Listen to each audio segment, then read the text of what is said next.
Pourquoi il est préférable de ne pas manger de viande le soir au dîner? Eh bien ceci pour 3 raisons. Puisque la viande va impacter votre sommeil, votre gestion du poids et votre réparation cellulaire.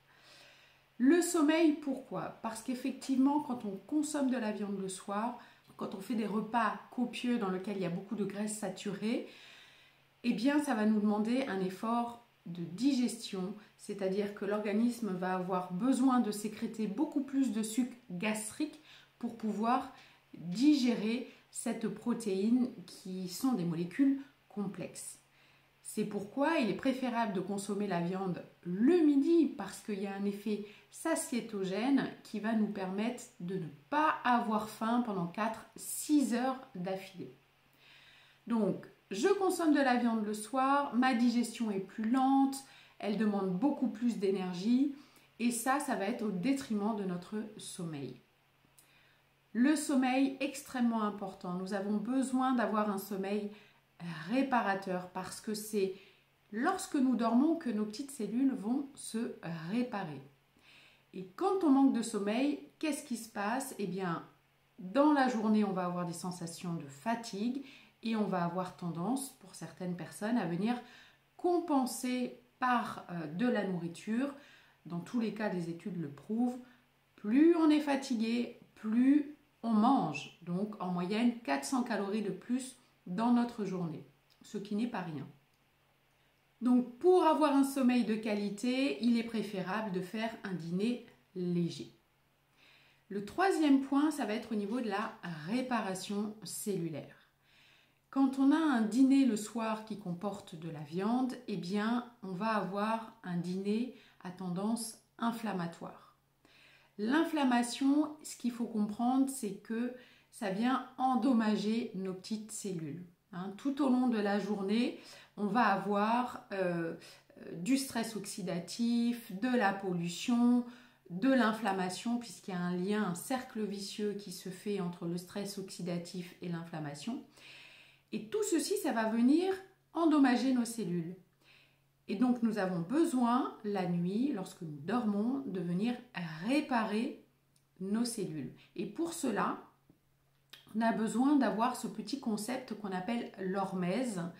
C'est un concept qui remonte à la Renaissance avec Paracelse, qui nous dit que c'est à petite dose, c'est la dose qui fait le poison, qu'à petite dose, il y a un effet bénéfique, mais qu'à une dose plus importante, l'effet va être délétère pour notre santé.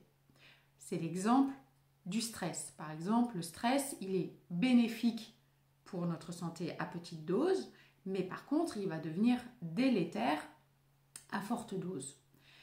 Donc, ce concept de l'hormèse, il est nécessaire pour pouvoir activer nos 125 gènes qui codent pour la réparation cellulaire.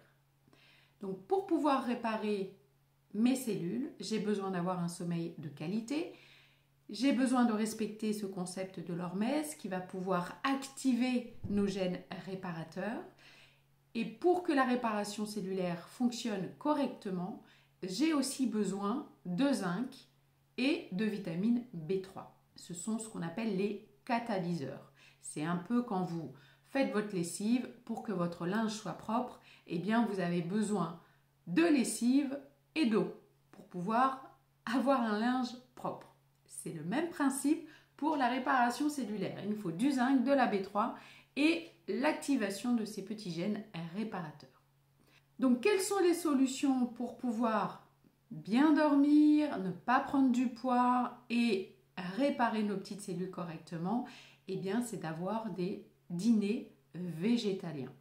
Préférez un dîner avec 2 tiers de légumes et 1 tiers soit de glucides complexes, c'est-à-dire des pâtes semi-complets, du riz semi-complet, du quinoa, de la semoule semi-complète. Ou bien vous pouvez intégrer des protéines végétales pour 1 tiers de votre repas, à savoir soit des légumineuses, tout ce qui est lentilles, pois chiches, haricots blancs, haricots rouges, lentilles corail, etc. Ou bien de la protéine végétale, comme du soja par exemple, soja fermenté, du tempeh, etc.